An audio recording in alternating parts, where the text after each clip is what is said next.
This is another podcast from Alpha Business Media. Welcome back to the Deep Dive. So glad you're joining us. Today, we're plunging into a really fascinating and incredibly timely topic, Nepal. Now, you might think of Nepal as just, between a rock and a hard place. It's sandwiched between India and China. But what our sources are showing is, well, it's much more dynamic than that. In 2025, Nepal isn't just a passive buffer state. It's more like an active geopolitical tightrope walker. And it's precarious. So our mission really is to dig into these sources. We've got a neutral, fact-based report, other analyses too. And we want to understand how this intense rivalry shapes Nepal right now. It's domestic politics, those huge infrastructure projects, and crucially, it's economic sovereignty. Get ready for some real eye-openers here. Yeah, what's really fascinating is exactly that, how a country, with relatively limited capabilities tries to strategically use the ambitions of its massive neighbors to push its own national interests forward. It's a very complex dance. And understanding those nuances, I think, will lead to some genuine aha moments about sovereignty and strategy in this multipolar world we're in. Okay, so let's unpack this because, for decades, Nepal's kept this fragile balance. But looking at 2025, the stakes just feel higher than ever. You've got China pushing its Belt and Road Initiative, the BRI. Their objective seems pretty clear. Transform Nepal from landlocked to landlinked, a vital hub. Right, landlinked. It's not just about trade routes. It's about fundamentally reshaping the region's economic geography. It's a huge ambition. Huge. And then on the other side, India is responding forcefully, this Neighbourhood First policy. Exactly. They're working hard to strengthen those incredibly deep historical cultural ties. And let's be frank, to counter Beijing's growing influence, they're doing it with their own big investments, especially in energy. Nepal's hydropower potential is enormous. So with these giants pushing and pulling, how much real agency does Nepal have? I mean, can it actually pursue its own goals effectively? Oh, Nepal is far from passive in this. Its goals are quite clear. They want national development, they want to diversify their economy, and ultimately strengthen their own sovereignty. So today, we'll explore this through sort of three main areas. First, how this foreign policy game directly hits their domestic politics, which can be pretty volatile. Second, the infrastructure, great game roads, rails, power plants. And finally, we'll look hard at the economic indicators, trade, investment, and importantly, debt. Okay, and this is where it gets really interesting, I think. To get 2025, you really do need that historical context. For so long, Nepal was effectively inside India's sphere of influence. It wasn't just politics, it was deep cultural ties, shared religion. You've got 3 million Nepalis living and working in India.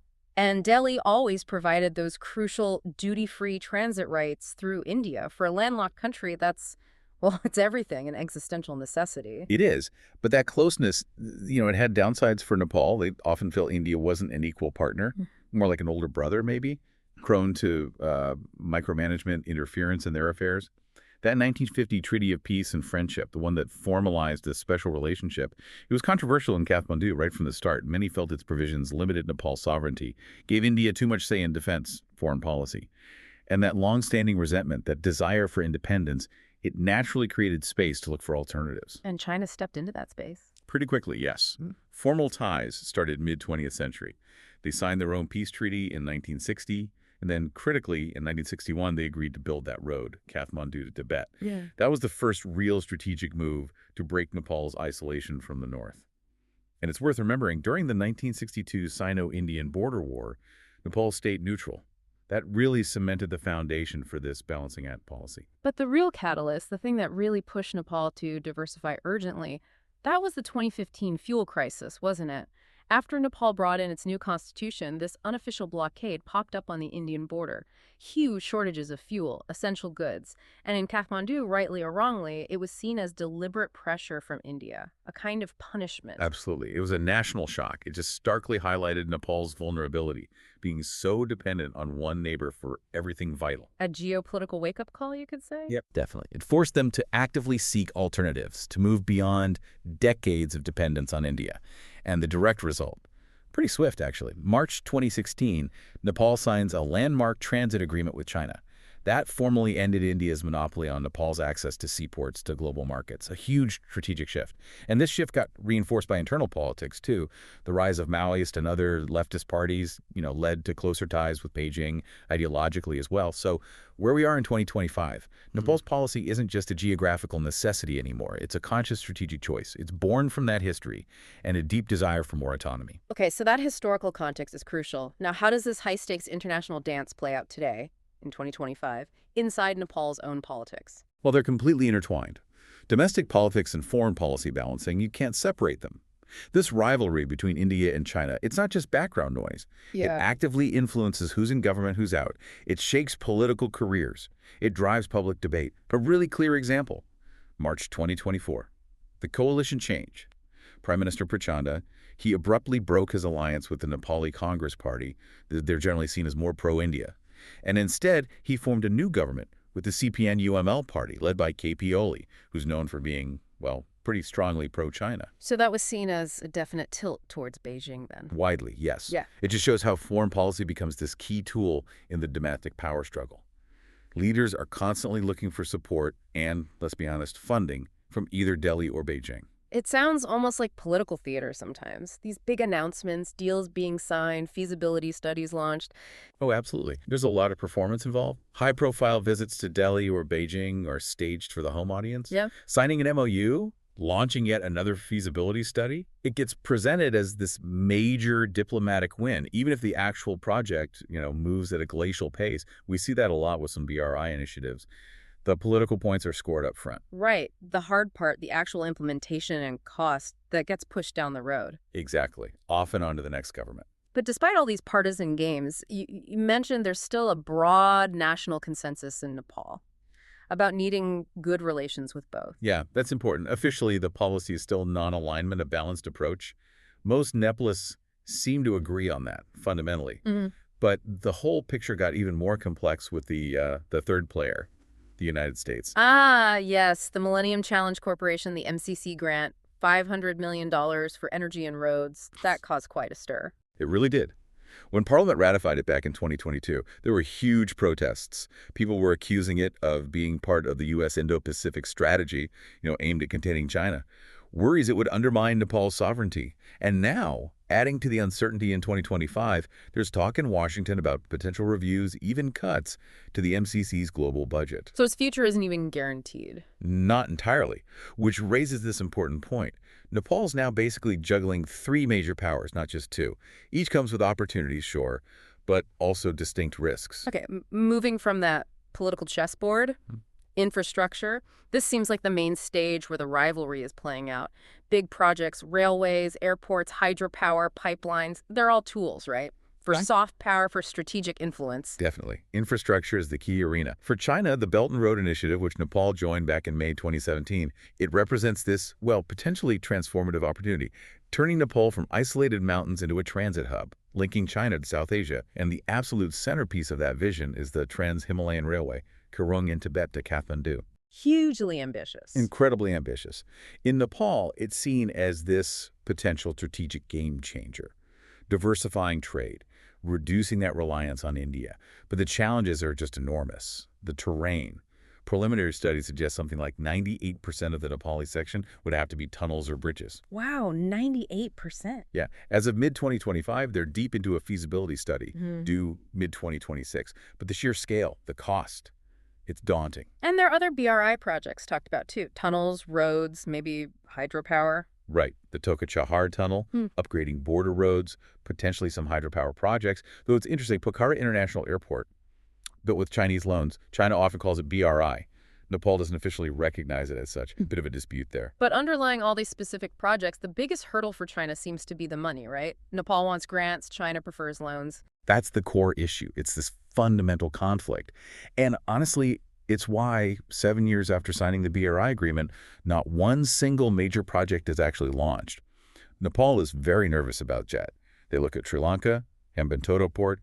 That debt trap fear is real, and it's a major constraint for Kathmandu. So how are they trying to bridge that gap?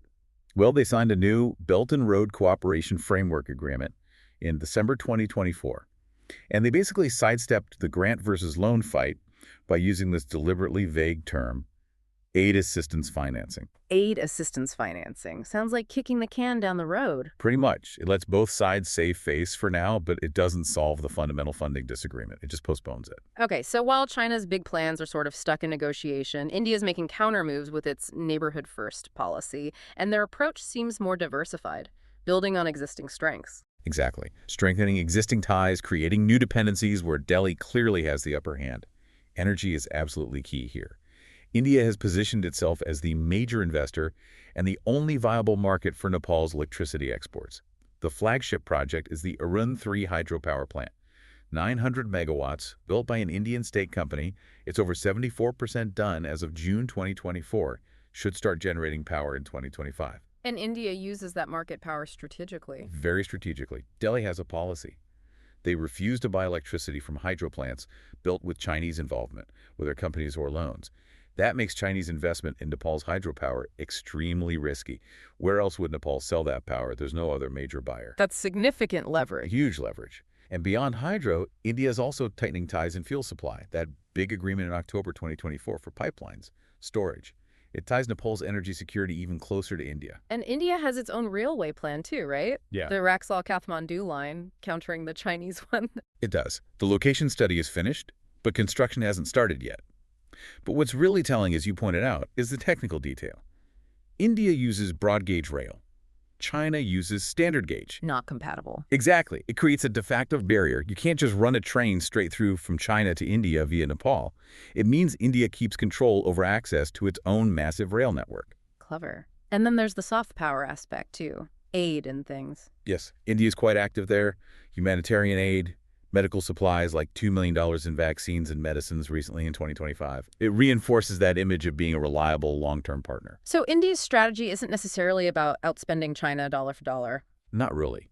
It seems more about strategic denial, making Chinese projects less appealing, maybe economically unviable, or just isolated. If you look at the major projects we're tracking, China's big railway is bogged down in those funding arguments, Nepal holding out for grants. Meanwhile, India is cementing its grip on energy with Arun 3, locking in fuel supplies, planning its own railway link. Even the U.S. MCC project, while moving forward, has that shadow of potential budget cuts hanging over it. It really paints a picture of this complex strategic game being played out on Nepalese soil. So let's bring it back to Nepal itself. What does all this mean for its economic sovereignty? Is the price of being courted by giants getting too high? It's the crucial question, isn't it? If we look at foreign direct investment, FDI, despite all the talk about China's rise, India is still #1 by a significant margin.